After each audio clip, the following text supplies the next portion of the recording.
आदरणीय प्रधानमंत्री जी, उत्तर प्रदेश के आदरणीय मुख्यमंत्री जी, आदरणीय राज्यपाल महोदया, देश के आज विद्यमान सभी पंथ संप्रदायों का प्रतिनिधित्व करने वाले हमारे संत, ऋषि, आचार्य गण और समाज के सब स्तरों का प्रतिनिधित्व करने वाले निमंत्रित महानुभाव, आज का आनंद शब्दों में वर्णनातीत है और उसके वर्णन करने का प्रयास इसके पहले के वक्तव्यों में अच्छा हो गया है। ये भी बता दिया गया है और हम जानते भी है कि आज अयोध्या में रामलला के साथ भारत का स्व लौट के आया है और संपूर्ण विश्व को त्रासदी से राहत देने वाला एक नया भारत खड़ा होके रहेगा, इसका प्रतीक आज का कार्यक्रम बन गया है। ऐसे समय में आपके उत्साह का, आपके आनंद का वर्णन कोई नहीं कर सकता। हम यहाँ पर अनुभव कर रहे, पूर्ण देश में यही वातावरण है। छोटे छोटे मंदिर के सामने दूरदर्शन पर इस कार्यक्रम को सुनने वाले हमारे समाज के करोड़ों बंधु,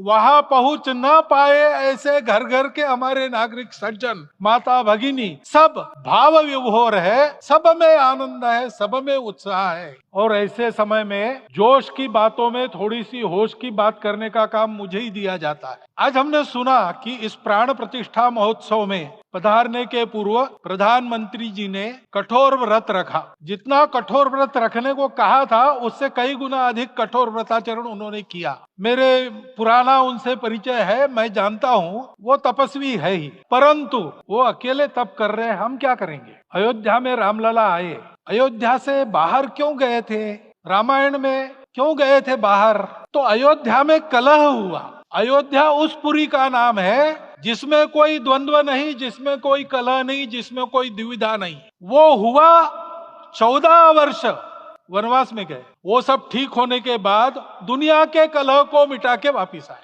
आज रामलला वापस फिर से आए हैं 500 साल के बाद। जिनके त्याग, तपस्या, प्रयासों से ये सोने का दिन आज हम देख रहे, सुवर्ण दिवस देख रहे, उनका स्मरण प्राण प्रतिष्ठा के संकल्प में हम लोगों ने कहा, आपने सुना हो, स्मरण किया। उनकी तपस्या को, उनके त्याग को, उनके परिश्रम को शत बार, सहस्त्र बार, कोटि बार नमन है। रामलला के यहाँ इस युग में आज के दिन फिर वापस आने का इतिहास जो जो श्रवण करेगा वो राष्ट्र के लिए कर्म प्रवण होगा और उसके राष्ट्र का सब दुख दैन्य हरण होगा। ऐसे इस इतिहास का सामर्थ्य है, परंतु उसमें हमारे लिए कर्तव्य का आदेश भी है। प्रधानमंत्री जी ने तप किया, अब हमको भी तप करना है।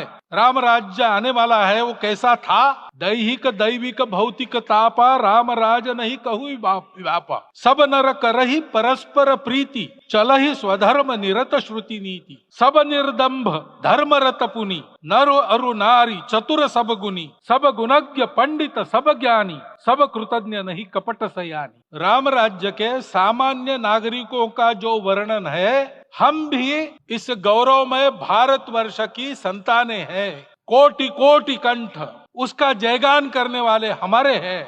हमको इस प्रकार के व्यवहार को रखने का तप आचरण करना पड़ेगा।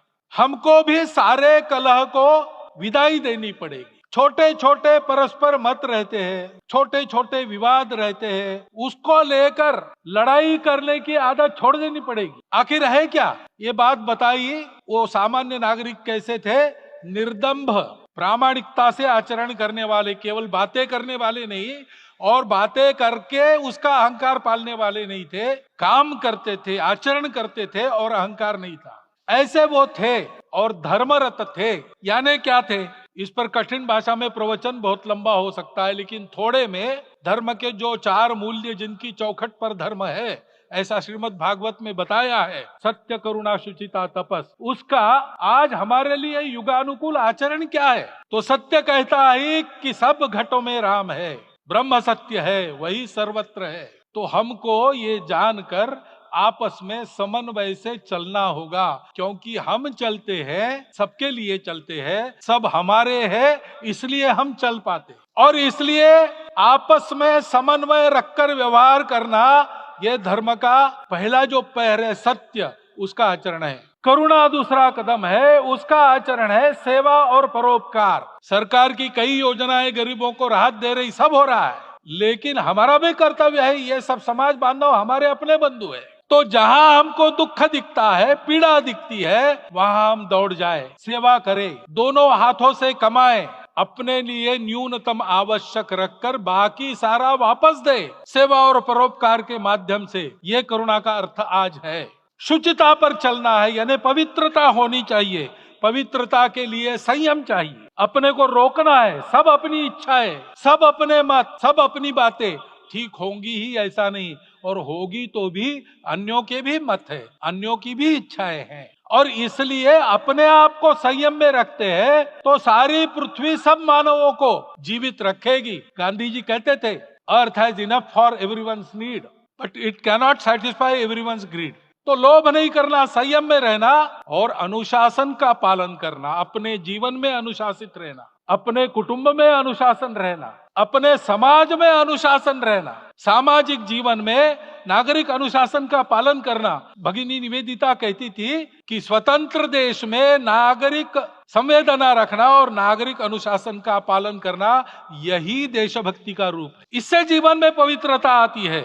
और तपस का तो मूर्तिमान उदाहरण आपके सामने आज दिया गया। व्यक्तिगत तपस तो हम करेंगे, सामूहिक तपस क्या है? संगच्छध्वम संवदध्वम समवो मनांसी जानता। हम साथ चलेंगे, बोलेंगे आपस में, उसमें से एक सहमति का संवाद निकालेंगे, एक ही भाषा बोलेंगे, वो वाणी मन वचन कर्म समन्वित होगा और मिलके चलेंगे, अपने देश को विश्व गुरु बनाएंगे। ये तपस हम सबको करना है। 500 वर्षों तक अनेक पीढ़ियों ने लगकर परिश्रम करके प्राणों का बलिदान देके खून पसीना बहाकर आज ये आनंद का दिन सारे राष्ट्र को उपलब्ध करा दिया। उन सब के प्रति हमारे मन में कृतज्ञता है। मैं यहाँ बैठता हूँ तो मेरे मन में विचार आता है कि मुझे बिठाया, मैंने क्या किया? वो तो जो उन्होंने किया उसका प्रतिनिधि भी मुझे बनाया गया है। उस प्रतिनिधि के नाते मैं ये अवदान स्वीकार करता हूं और उन्हीं को अर्पण करता हूं।